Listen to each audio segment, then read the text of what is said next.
¿Qué es el autismo? Bueno, el autismo es un trastorno del neurodesarrollo. Eso quiere decir que es algo que está ocurriendo dentro de tu sistema nervioso central. Es decir, no es una enfermedad, no es algo que está atacando de afuera hacia adentro, sino quiere decir que es una forma en cómo se está desarrollando tu sistema nervioso central. Por eso se llama que es un trastorno del neurodesarrollo. Afecta a diferentes áreas, por ejemplo, el desarrollo del lenguaje, la interacción social, intereses restringidos y repetitivos y cuestiones sensoriales también. En general sería eso, es un trastorno del neurodesarrollo.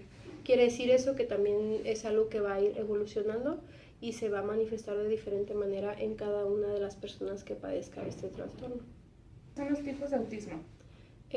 No hay tipos de autismo, precisamente se le llama trastorno del espectro autista porque es un espectro. La palabra espectro se refiere a la diversidad en cómo se manifiesta esta sintomatología.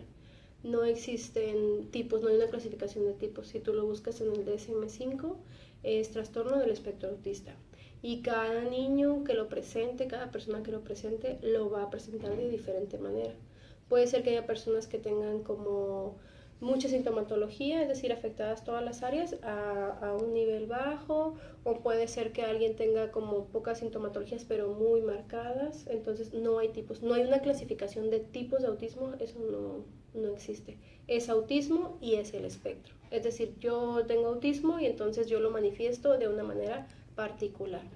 A eso se refiere con el espectro, es como un abanico de posibilidades de cómo tú estás manifestando esa sintomatología. ¿Cómo se diagnostica el autismo en un niño? Bueno, hay diferentes herramientas. Una de ellas, lo principal es cuando los padres se percatan o las personas que están en niveles escolares pues muy bajos o guarderías empiezan a observar como conductas que de pronto les parecen que no son típicas de niños de la edad. Entonces de ahí las personas generalmente cuando tienen alguna sospecha de algo se acercan y lo primero que haces es como un filtrado para detectar conductas de riesgo que te pudieran indicar que el niño pudiera presentar características para estar dentro del espectro autista. Existe la prueba, el ADR, que es una entrevista clínica muy profunda, donde se está precisamente evaluando la trayectoria del neurodesarrollo del niño, es decir, cómo se han ido desarrollando, cómo ha ido alcanzando los hitos del desarrollo y cuáles son las características del neurodesarrollo del niño. Ese es el ADR y está también la prueba A2, que es una prueba donde tú vas a interactuar directamente con el niño para observar cómo es su interacción social, su comunicación recíproca, cómo utilizar los juguetes, de qué manera él está interactuando. Se le llaman presiones sociales. Todos los ítems, todos los estímulos que estás usando se le llaman presiones sociales. Porque recuerda que una de las áreas que se afecta precisamente son las habilidades de interacción social. Entonces serían esas dos. También existe un cuestionario que se llama CARS y también es igual, te hace preguntas relacionadas a lo que son conductas que son consideradas acorde a los criterios diagnósticos del DSM-5. Siempre que tú terminas una evaluación, tú vas a cotejar las conductas observadas, porque lo que tú vas a ver en el niño son las conductas. ¿Qué estás viendo? ¿Cómo se está desarrollando? ¿Cómo se está manifestando? Y tú entonces harás un cotejo de esas conductas con los criterios diagnósticos del DSM-5. Entonces, no porque un niño presente una sola conducta ya lo vas a clasificar dentro del trastorno espectro autista. Tiene que cumplir con todos los criterios diagnósticos que lo puedan colocar dentro del espectro. Entonces, las evaluaciones son para obtener la información y entonces después esa información se compara con los criterios diagnósticos y entonces si son compatibles, entonces sí el niño está dentro del espectro. ¿A qué edad se detecta el autismo en los niños? De manera formal se considera un corte de edad a partir de los 3 años, pero la sintomatología puede presentarse desde antes del año. Entonces, es bien importante que siempre se considere observar la conducta, observar cómo van sus hitos de desarrollo. Es decir, un niño puede presentar sintomatología de autismo desde antes de los 3 años. Cuando nos llega o cuando tú vas a evaluar o te llega un niño pequeñito, se le llama de detección temprana y se usa el término en riesgo de autismo. porque en los criterios tendría que tener consolidado, por ejemplo, las etapas más fuertes donde está como muy, muy claro la sintomatología es entre los 4 y los 5, porque la demanda social de su contexto es muy fuerte. Entonces digamos que si el niño ya venía o la niña venía presentando dificultades, a lo mejor su contexto no le requería o no le demandaba tantas habilidades como ya una vez entrando al preescolar, por ejemplo. Entonces muchos de los chicos llegan hasta la etapa preescolar a evaluación porque es ahí donde el contexto les está exigiendo más y se evidencia la sintomatología. Pero no quiere decir que antes no existiera la sintomatología, se va observando el neurodesarrollo. Entonces desde muy tempranas edades actualmente pues sí se está viendo que ya hay rasgos, que ya hay conductas, por ejemplo el contacto visual, la falta de interés hacia la interacción con otra persona, el tener intereses restringidos o placeres no compartidos, que de pronto yo hay algo que me fascina pero no busco compartirlo con los demás, dificultades en el lenguaje. Entonces todo eso pues obviamente tú lo vas como observando con relación al niño de su edad, de esa persona. Entonces se maneja este término como de en riesgo de autismo y se sugiere que se haga una valoración posteriormente entre los 4 o a los 5 años donde ya está como consolidada esa conducta. No significa que porque está en riesgo de autismo ya se le va a quitar el autismo cumpliendo los 3 años. Significa que a lo mejor está en esa etapa de consolidación de funciones, pero obviamente que si es intervenido a tiempo, pues la plasticidad cerebral nos va a permitir como una mejor evolución, ¿no? En ese periodo de vida. ¿Qué características presentan los niños con autismo? Bueno, tienen afectación principalmente en lo que es la comunicación, es decir, no solamente el lenguaje, puede haber niños que presentan lenguaje, pero se refiere al uso social del lenguaje. Es decir, yo puedo hablar, pero no uso mi lenguaje para comunicarme contigo, o hablo con lenguaje estereotipado, o hablo con, no sé, diálogos de películas, caricaturas, tengo lenguaje a lo mejor muy técnico para la edad que yo tengo. Entonces, ahí se refiere como en el uso del lenguaje y también hay dificultad en el lenguaje receptivo.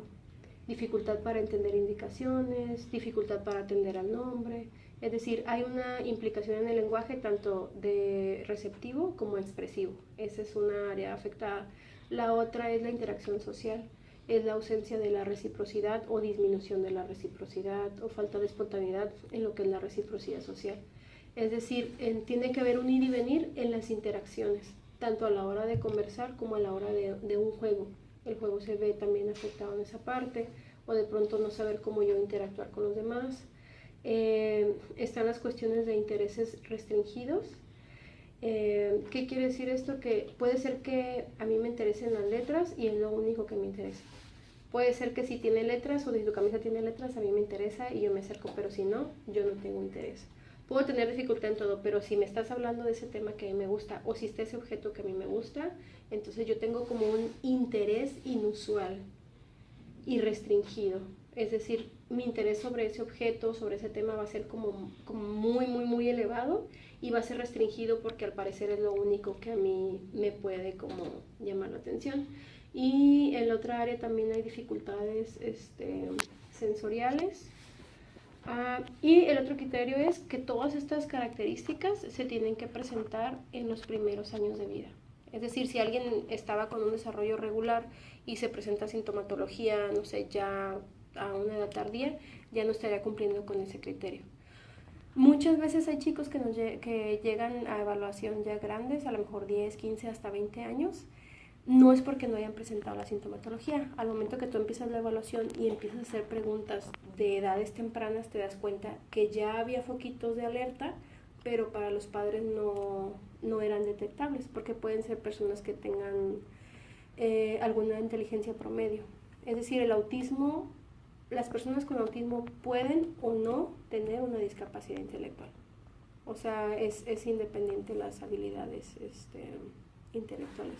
Entonces, generalmente alguien que tiene un buen nivel intelectual como que pasa de ser percibido hasta que la presión social, digamos, hasta que las demandas sociales van en aumento. Entonces, conforme van en aumento, pues entonces las exigencias van más arriba y entonces se van evidenciando esas sintomatologías, ¿no? Y pareciera que aparecen a los 20, a los 15, pero si te vas a la historia del desarrollo puede ser que ya aparecían, pero el contexto no era como muy demandante para ellos.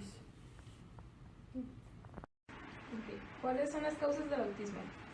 Hasta el momento no se ha definido como una causa. Lo que ahorita está como que está apareciendo, por ejemplo, se sabe que afecta el ambiente intrauterino, que es si la mamá está, en qué condiciones está, por ejemplo, de salud, de alimentación, todo lo que tenga que ver con lo intrauterino. También se ve que está apareciendo como una influencia genética, por decirlo así, es decir, si en una familia ya hay alguien con autismo, las probabilidades de que se repita, por ejemplo, alguien que tenga el diagnóstico, pues son altas. No hay en realidad, también se dice que está como esta parte del contexto, pero no, hasta ahorita no hay algo que se diga, esto lo causa. Porque recordemos que los métodos científicos, si tú dices, esto causa, eso quiere decir que en todos los casos esa causa tendría que aparecer y no en todos los casos aparecen las mismas características. O sea, sí puede haber personas que a lo mejor tuvieron, no sé, algún incidente, alguna situación emocional que les generó estado de estrés, amenazas de aborto, es decir, que estuvo como, el ambiente intrauterino estuvo como complejo, la hora del parto, que si falta oxígeno, o sea, hay como muchas implicaciones que tienen que ver ahí, pero digamos, puede haber un caso donde hubo un embarazo perfecto a término, todo normal, no falta oxígeno y de pronto se están manifestando las características. Puede haber familias donde nadie ha presentado el trastorno espectro autista y alguien sale. Puede haber familias donde todos los hijos tienen autismo, donde el tío, el primo, ahí está como apareciendo, ¿no? Entonces, realmente como no se puede afirmar que eso es lo que causa el autismo, no hay todavía algo que lo determine. Sin embargo, estadísticamente sí vemos que en familias que ya aparecieron con autismo hay probabilidad. Que si hay personas con comorbilidades, se le llama, como que están acompañados de otros trastornos, que podría ser problemas de lenguaje, epilepsias, trastornos trastornos mentales, déficit de atención, o sea, como que ya cuestiones que tienen que ver igual con problemas de neurodesarrollo o con ya trastornos mentales, se ve como que hay cierta aparición de esas sintomatologías, es decir, no, pues a lo mejor de tantos chicos que presentaron autismo, de esas familias vemos que aparecen, no sé, a lo mejor, es un ejemplo, realmente no sé cómo está la estadística, pero a lo mejor de 10, en 8 familias aparecieron personas con dificultad de lenguaje, con problemas de lenguaje. Ah, mira, de esas 8 a lo mejor 9 aparecieron con que alguien tenía depresión o bipolaridad, o sabes que de esto muchas de las mamás tienen epilepsia, pero todo se queda ahí, pues todo se queda como que hay como picos como dentro de las estadísticas donde dicen, ah, mira, esto como que se repite, y ¿sabes qué? Pero no se repite en todos los casos. Entonces eso no te permite decir, esto es lo que genera, no, o sea, hasta ahorita no hay una causa, porque cada caso es diferente, porque cada niño es diferente, entonces hasta ahorita no se encuentra pues algo que digas que eso lo está definiendo, ¿no? Okay. ¿Cuáles son las fortalezas de un niño con autismo? Híjole, ¿qué serían las fortalezas? Yo creo que se fijan mucho en el detalle. Creo que son personas que se fijan mucho en los detalles, entonces creo que pudieran tener, es decir, si hay algo de su interés, ellos se pueden olvidar del contexto y enfocarse en su interés. Creo que sería una cualidad de ellos. Creo que también son capaces de percibir como muchas cosas en el contexto que nosotros no percibimos, pero no podríamos generalizar, o sea, no podríamos decir que eso es como una, ¿cómo dice tu pregunta? Una fortaleza, porque volvemos a lo mismo, cada niño tendría sus fortalezas. Una fortaleza, lo que yo interpreto como una fortaleza sería alguna habilidad que le está haciendo un fuerte, digamos, al niño, que es una habilidad que le ayuda a él a sobresalir o una habilidad que le está ayudando a compensar otras habilidades que no pudiera tener. Entonces cada niño pues va a tener sus fortalezas, como cualquier niño neurotípico. Puede ser que alguien tenga muy buena memoria, puede ser que alguien pueda aprender muy rápido la música, por ejemplo, que escuche algo y pueda reproducir con el instrumento musical inmediatamente.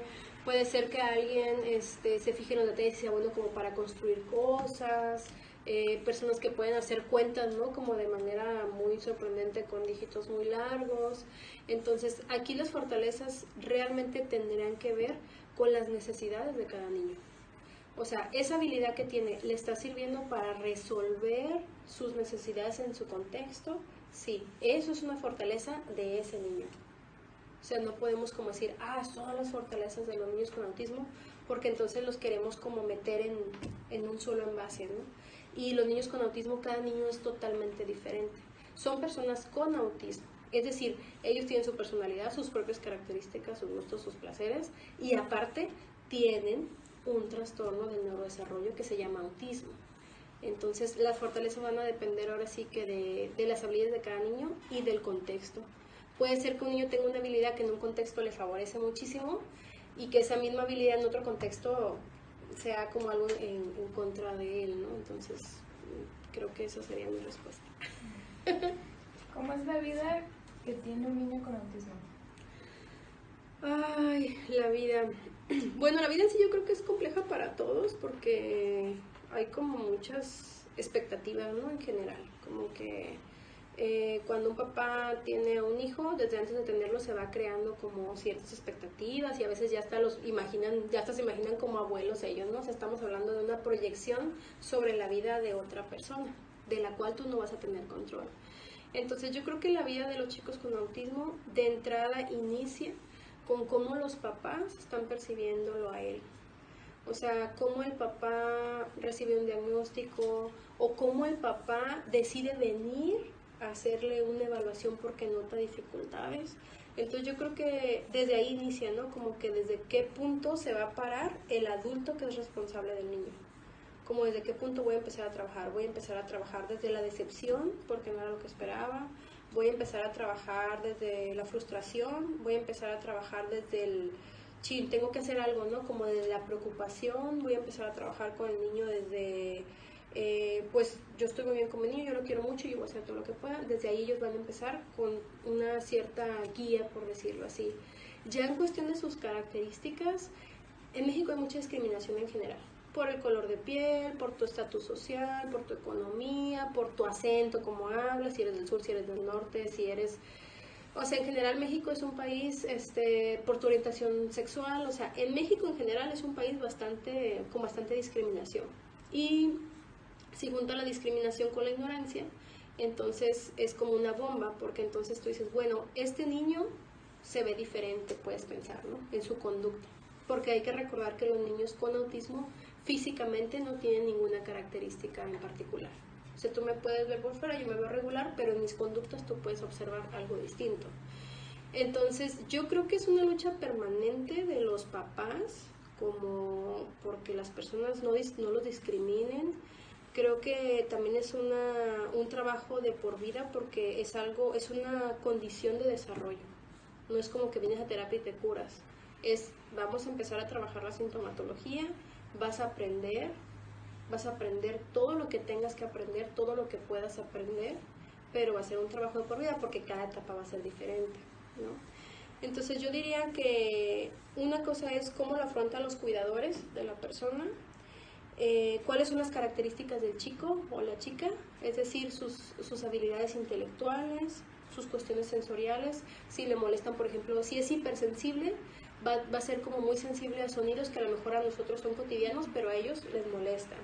O si soy hiposensible, puedo estar en riesgo porque yo me puedo como exponer a estímulos que a lo mejor ya me están lastimando físicamente, pero yo no alcanzo a percibir que me están molestando. Entonces, yo creo que yo veo tres cosas, como cuidadores, características del niño y el contexto social. Entonces, ¿cómo va a ser la vida de un niño con autismo?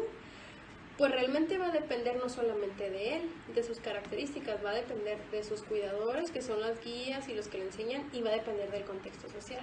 Si el niño, por ejemplo, llega a un contexto donde no haya discriminación o se tenga el conocimiento, que eso es muy importante, si hay alguien que tiene el conocimiento de qué puedo hacer con este niño para, no sé, en la escuela, en el trabajo, en clases de natación, qué sé yo, pues obviamente que el desempeño del niño pues va a ser óptimo, ¿no? Pero si yo llego a un contexto donde a nadie le importa la inclusión, donde me da miedo tratar con esa persona, donde le doy un rechazo porque qué tal que si se le pega a mi hijo, donde, es que nomás, de que tengo estereotipos, ¿no? De que, es que los niños con autismo no hacen esto, no hacen aquello. Si los papás siguen en su duelo y no aceptan que el niño tiene algo y no trabajan con él, si están molestos con él porque no era lo que esperaba, pues entonces el panorama se va poniendo un poco oscuro para el niño, más la sintomatología que él pueda tener. Entonces volvemos a lo mismo, no podemos decir cómo es la vida de los niños con autismo, porque ahora sí que es una moneda al aire, ¿no? O sea, con qué paquete llegas tú, con qué habilidades tienes y en dónde te tocó llegar. Yo te puedo decir que si un niño tiene unos padres responsables, amorosos, comprometidos, que ven las cosas de una manera más optimista, pues le va a ir muy bien y van a ir como haciendo camino, ¿no? Pero si no, si les toca unos papás en duelo permanente o frustrados, pues no les va a ir bien.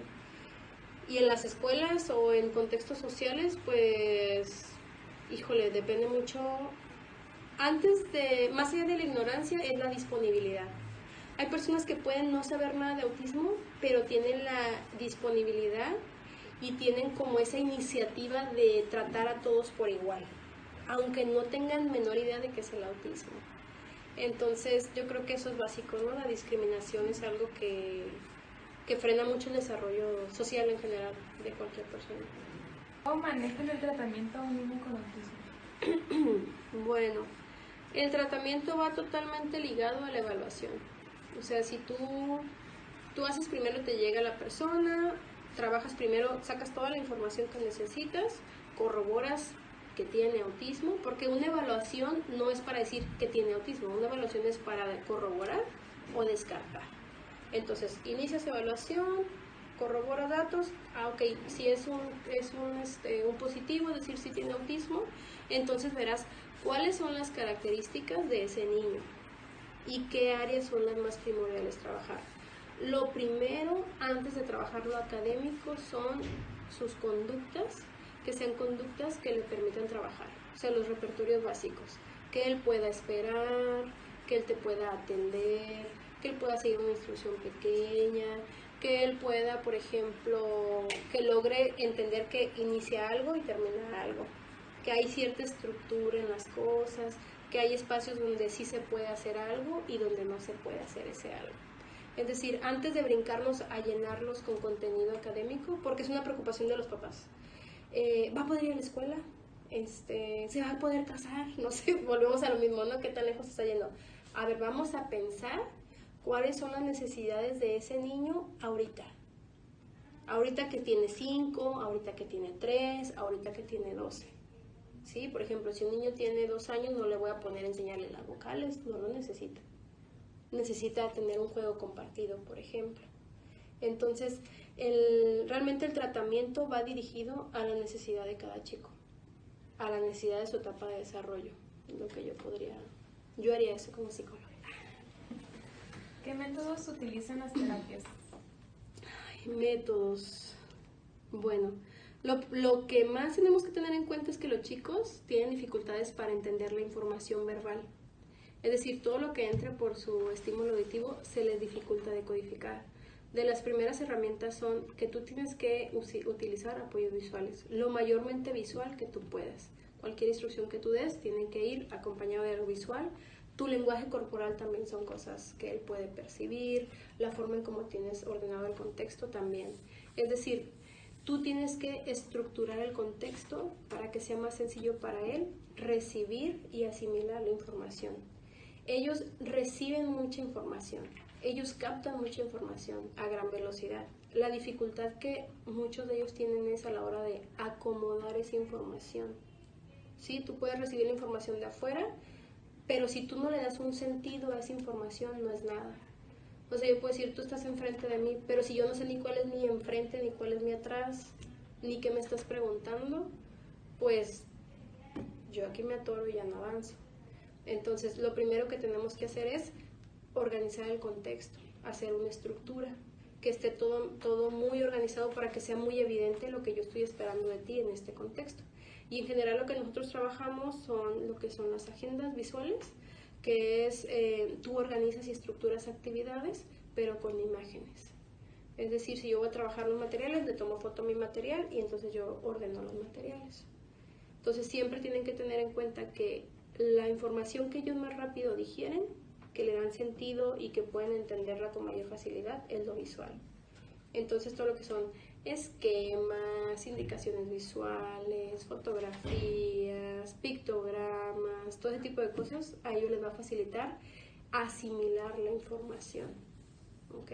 Y entonces a partir de eso yo le hago una estructura para enseñarle cosas que le funcionen.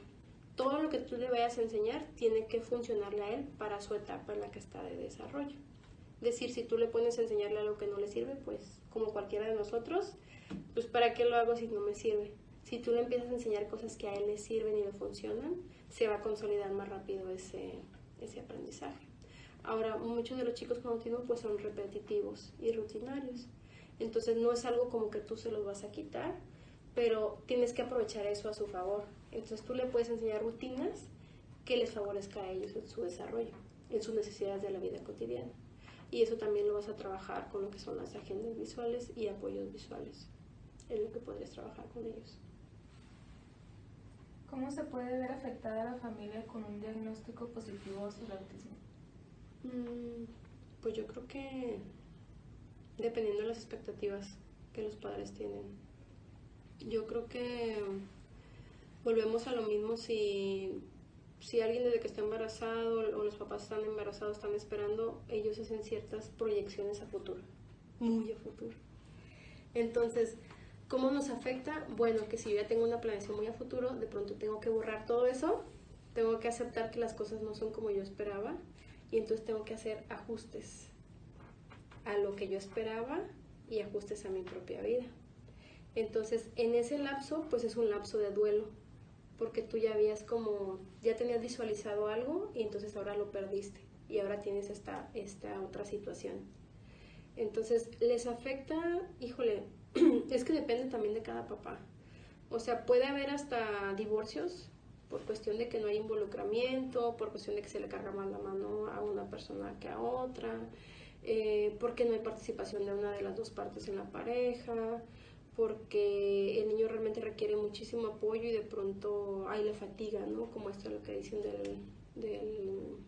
¿cómo se llama esto? Burnout, como del cuidador que ya está agotadísimo y entonces yo me vuelvo irritable, o sea, hasta yo me puedo volver como agresora de mi propio persona de la que estoy cuidando, ¿no? Porque ya tengo tanto estrés. Entonces, es un proceso, creo yo, largo de asimilación y pues tomando totalmente la curva de lo que es el duelo, ¿no? Como la parte de la negación, la parte de la frustración, ya la aceptación, y a partir de que viene la aceptación, pues ya depende de las características de los padres. Y volvemos a lo mismo, o sea, ¿cómo yo estoy percibiendo esto? ¿Lo percibo como un reto? ¿Lo percibo como un castigo de Dios? ¿Lo percibo como algo que me tocó? ¿Lo percibo como que fue mi culpa porque, no sé, algo hice y por eso mi niño está así? Entonces, la percepción que realmente tengan los padres de la situación es la manera en cómo van a vivir realmente lo del diagnóstico. Siempre va a ser un duelo, porque siempre que tú estás planeando tener hijos, nunca estás planeando tener a alguien que tenga un trastorno del neurodesarrollo o alguien que tenga una discapacidad. O sea, yo creo que nadie se embaraza pensando, quiero tener un hijo con discapacidad intelectual o con autismo o qué sé yo, ¿no? Infinidad de situaciones. Entonces, creo que siempre se presenta el duelo, o sea, yo creo que definitivamente siempre se presenta el duelo.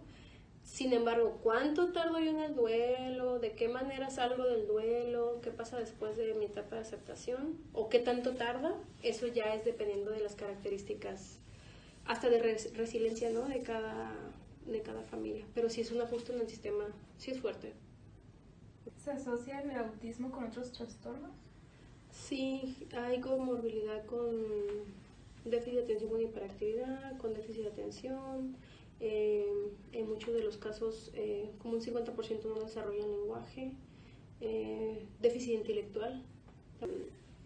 Del autismo existen otros síndromes que presentan, por ejemplo, la sintomatología, ¿no? Y se le llama que es autismo sindrómico, que tiene que ver con el síndrome de X frágil, síndrome de Rett, el de Angelman. Hay varios síndromes que se asocian que presentan la sintomatología de autismo. O sea, que sí tienen autismo, pero es por una cuestión meramente genética.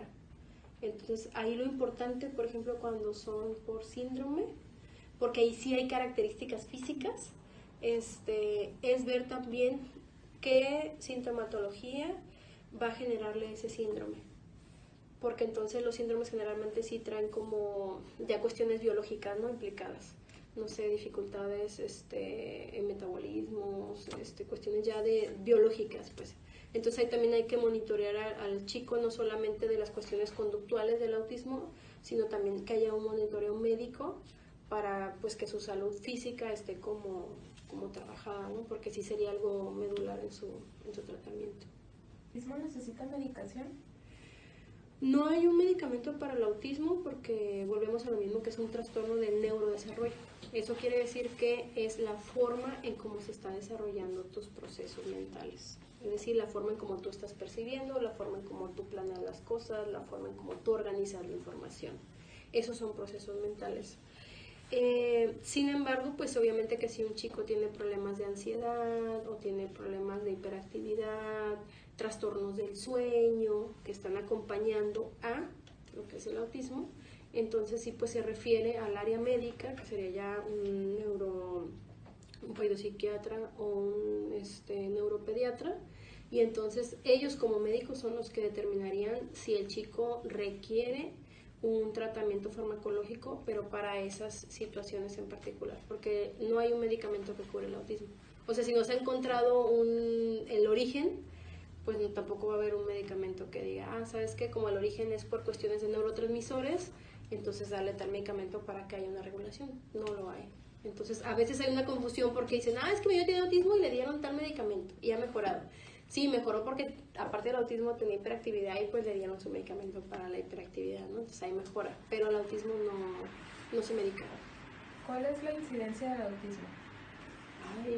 Pues aquí en México nada más hay un estudio que se hizo en Guanajuato. Es decir, de cada 115 es una persona por cada 115. Y siempre la incidencia va a ser más alta en varones que en mujeres. Siempre va a haber más varones que mujeres. Uno de cada 5 personas es mujer y los 4 son hombres. ¿Qué recomendaciones se le puede dar a los padres de familia ante un diagnóstico? Bueno, una vez que tienen, pues lo principal es iniciar su terapia conductual, o sea, acudir así que con los expertos en autismo, o sea, por ejemplo, ir a los centros de autismo, clínicas que son de autismo, o sea, acudir a los especialistas en el área, porque en ocasiones también van buscando como tratamientos paliativos o tratamientos que son como paralelos, pero no están atacando directamente el problema, ¿no?, que se les presenta. O sea, lo primero sería, yo tengo un diagnóstico, en qué ciudad estoy, investigar en la ciudad si hay algún centro que trabaje el autismo. Depende también de los recursos económicos, ¿no? Habrá personas que pueden pagar un servicio privado, habrá personas que no. Entonces siempre ver qué recursos tengo y lo primerito es dónde estoy localizado, buscar dónde hay atención para personas con autismo y acudir e iniciar los trámites que cada lugar requiera, ¿no?, para iniciar un tratamiento. ¿Cómo integrar a un niño con autismo en la sociedad?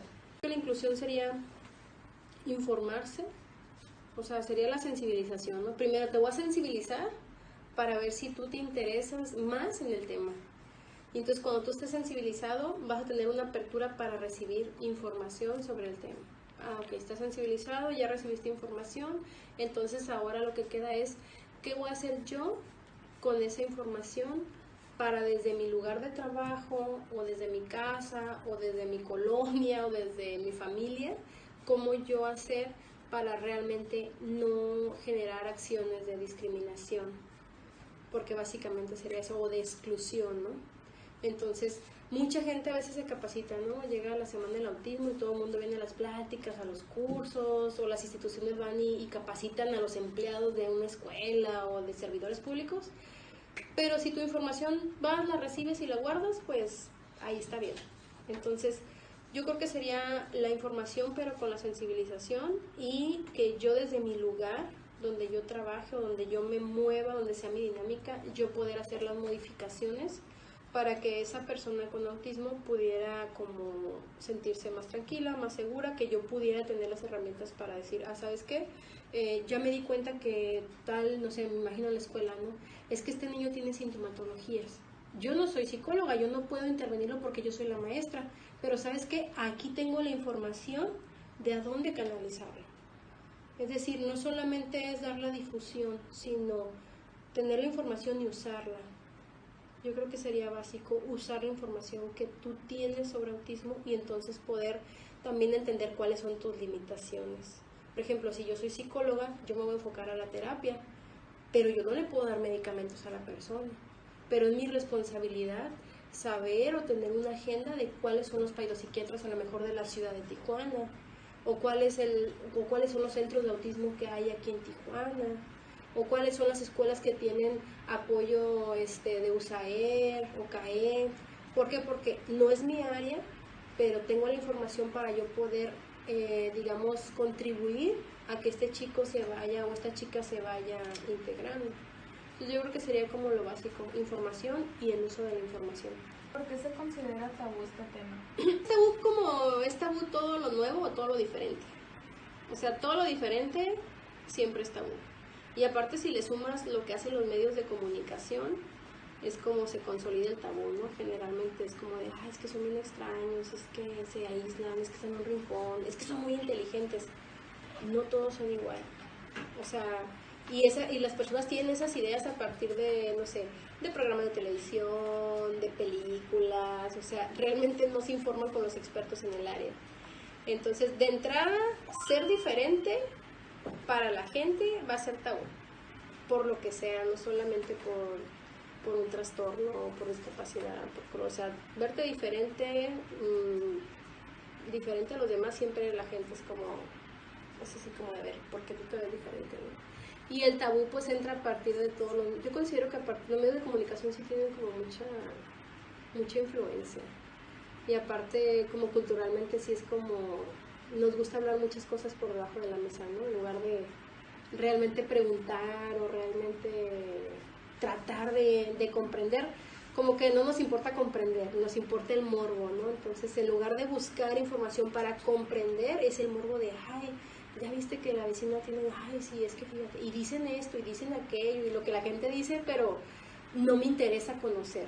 Entonces yo creo que es tabú porque la gente no le interesa conocer, no hay como una curiosidad honesta y sincera de decir, ¿sabes qué? Me da curiosidad y quiero informarme, quiero saber realmente qué es. Es más bien el morbo y entonces se queda en tabú, ¿no? Porque es algo de lo que no se habla y vemos de lejos y vamos haciendo como ideas falsas, como falsas ideas sobre el tema.